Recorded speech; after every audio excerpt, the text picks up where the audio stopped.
And something that I heard from a White House official that I asked about this, they told me, well, 22 years after Pearl Harbor, U.S. presidents weren't still going to Hawaii to commemorate things. And so I think that there is.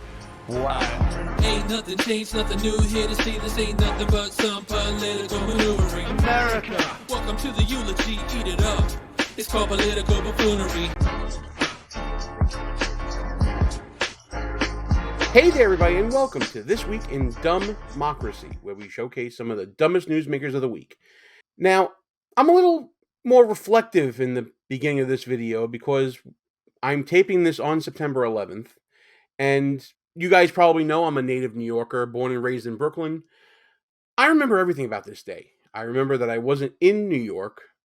I was up in Connecticut, up at law school. I went to Quinnipiac, and around the time when everything started happening, I was in the law library, and my business organizations professor came in because he knew I was from New York to show me what was going on, because I was deep writing a paper at the time. And turns on the TV in the room, little small, very, very tiny tube TV, and there it was, big as life. The towers were burning. So that memory is like burned into my brain. And every 9/11 since then, I recount stories about how my father was working a towboat company and he went to Manhattan to ferry people across to Brooklyn. And every year, seeing those lights from the World Trade Center, it meant something to me. It always means something to me. It's deeply rooted into me as a New Yorker. So when I see what happens today with Joe Biden and his speech, it really infuriates me. So we're going to watch some parts of Joe Biden's speech that he gave to commemorate September 11th. And before we get to that, of course, please like, comment, share the show with your friends, subscribe to the channel, hit that notification bell, all that good stuff. There's a reason why I call the president the Biden gaff machine. You may even see some merch about it in the store. We made a Biden gaff machine. I thought it was pretty funny, but today the Biden gaff machine pisses me off. We all know about Joe Biden's proclivity for inserting his foot in his mouth and about his memory being faulty. And we also know that the internet is forever and never forgets anything. Well, during his speech commemorating September 11th, in Alaska, I might add, not in New York, not in Shanksville, not even in D.C. or even at the White House, Alaska. In his speech, Joe Biden might have told the tallest tale ever. Now, I lost a friend on 9/11 that I went to college with, and to hear him talk about his personal memories of 9/11, which aren't even true, I'm just irrationally upset right now. I could punch something. I really could. Let's get to the clip. This is the first lie he told. Right in the beginning of his speech, really, after he goes through his preambles of thanking everybody and their mother about being at this air base in Alaska, which just happened to be the refueling spot for Air Force One. So basically, he's making a gas stop and making a speech about September 11th. And this is what he had to say. I join you on this solemn day to renew our sacred vow. Never forget. Never forget. We never forget. Say it again. It seemed like he had a glitch there or something. I don't know. I'm just angry, guys, as you might be able to tell. But let's get to the meat of it. Each of us, each of those precious lives stolen too soon when evil attacked. Ground Zero in New York. And I remember standing there the next day and looking at the building. I felt like I was looking through the gates of hell. It looked so devastating because from where you could stand. Joe Biden was not at Ground Zero the next day. And there's proof to show that. President Biden said Monday that he was at the World Trade Center site in New York City one day after the 9/11 attacks, despite his own autobiography placing him in D.C. The president's 2007 autobiography, Promises to Keep, gives a different account of his actions on 9/11 and the day that followed. Biden wrote that he arrived in Washington on the morning of September 11th after American Airlines Flight 77 struck the Pentagon. The book doesn't describe any trip to Ground Zero, much less on the day after the attacks, as search and rescue work was ongoing, despite describing Biden speaking to University of Delaware students on September 19, 2001, and visiting a mosque in Newark, New Jersey 2 days after that. A Gannett Newswire report from September 12th began, Delaware Senator Joe Biden spent Wednesday exactly where he wanted, in the U.S. Senate. Now, you can chalk this up to the president being 80 years old and being forgetful, or being frail and feeble-minded, as we've discussed in prior videos. And that's fine. But then Joe Biden should really keep his mouth shut when it comes to such a sacred issue as 9/11. But is it really sacred to Joe Biden anymore? This is one of two lies that I at least caught, and that the New York Post caught, with regards to Joe Biden's speech today about September 11th and commemorating the 22nd anniversary. Let's check out the second one. My fellow Americans, September 11th, 2001 tested our strength, our resolve, and our courage. The billowing smoke and ash that darkened the clear blue sky that September day. The shredded steel and concrete slabs that rained down from the World Trade Center. The plume of fire that shot up in the sky in Pentagon. I remember seeing as I got off the Amtrak train on my way to work in the United States Senate. Once again, Joe Biden is embellishing. From the same New York Post story I alluded to earlier, the 80-year-old president also claimed he saw the fireball caused by the plane that struck the Pentagon in Northern Virginia from Washington's Union Station, when his own book says he merely saw a, quote, brown haze of smoke. From the same book, Promises to Keep, Biden wrote that he arrived in Washington on the morning of September 11th, 2001, after American Airlines Flight 77 struck the Pentagon, and, quote, I could see a brown haze of smoke hanging in the otherwise crystal clear sky beyond the Capitol dome.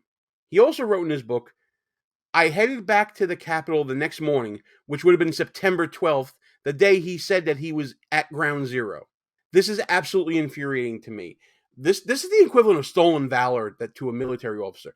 If you're a New Yorker, or if you were at the Pentagon, or if you have any family that was affected by this, you know that the events of this day are completely sacred, should be apolitical, and you shouldn't embellish anything about it. It's bad enough as it is. It's like tearing open a wound every year. And for Joe Biden to be doing this, to inserting himself as the main character of this commemoration, is completely sickening. And to do it from Alaska, not even from New York City, not from Shanksville, not from the White House, not from D.C., like every other president has done for the past generation, he's in Alaska. Why is he in Alaska? Like what you see so far? Go ahead and smash that thumbs up button. Also, leave us a comment and tell us what you're thinking. And don't forget to subscribe so you never miss another show. So to answer the question, why was he in Alaska? I'm going to this clip from Fox News. Peter Doocy was with the president on Air Force One as he traveled overseas the previous weekend. And he gives an answer about why Alaska.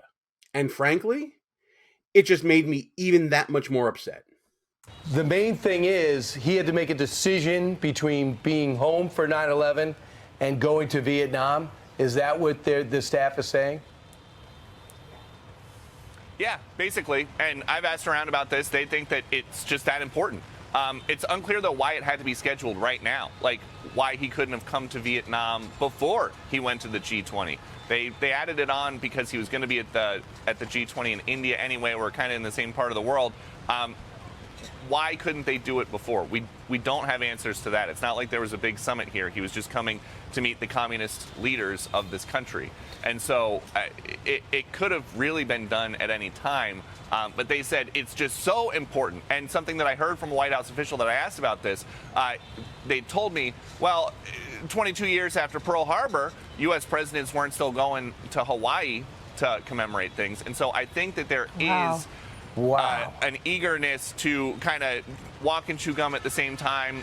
They think that they are able to commemorate September 11th in the U.S. later on this afternoon. I believe his event is going to be in the 4 p.m. Eastern hour. That's about as late as we've ever seen. That's definitely the latest that we've ever seen a U.S. president on September 11th since 2001.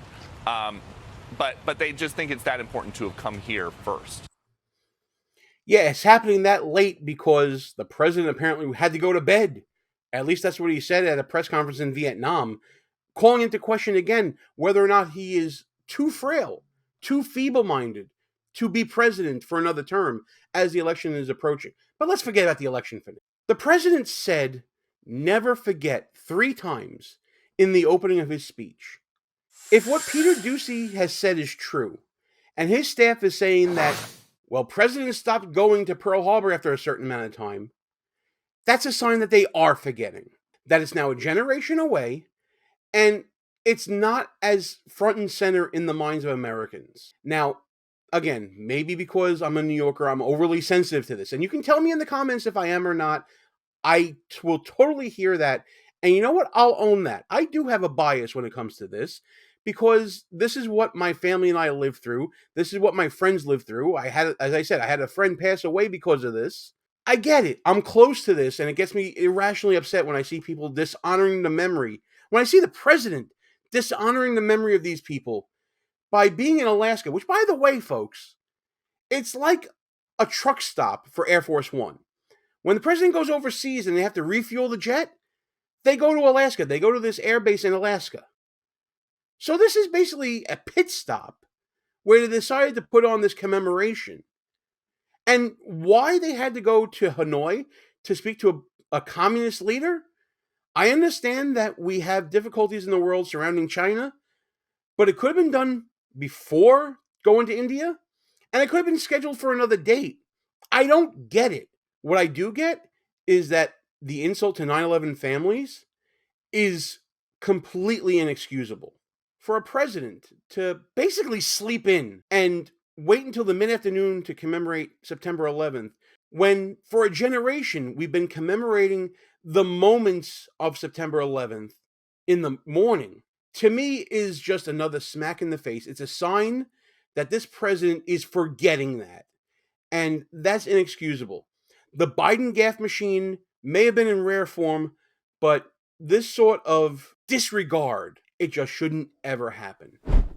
Not to mention that the Biden administration just this past weekend agreed to release $6 billion to Iran, a state sponsor of terrorism, a nation that does joint military operations with Russia and China, and also giving over Iranians that are in prison here. It just adds up to a flagrant disregard for American values and for the memories of what happened on 9/11. Now, again, you may tell me in the comments, and please, by the way, like, comment, share the show with your friends, all that good stuff.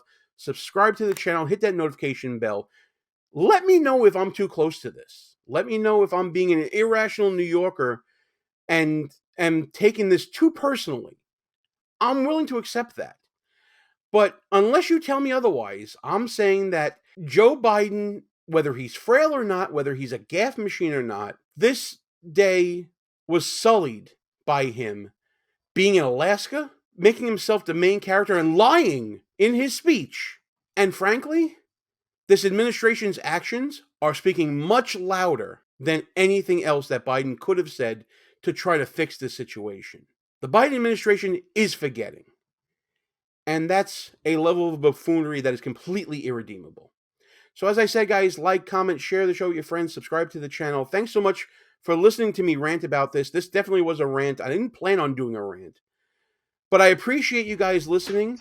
And I promise, in the coming shows, we're going to get back to talking about all the shenanigans and buffoonery that happens every day this week in DUMBmocracy.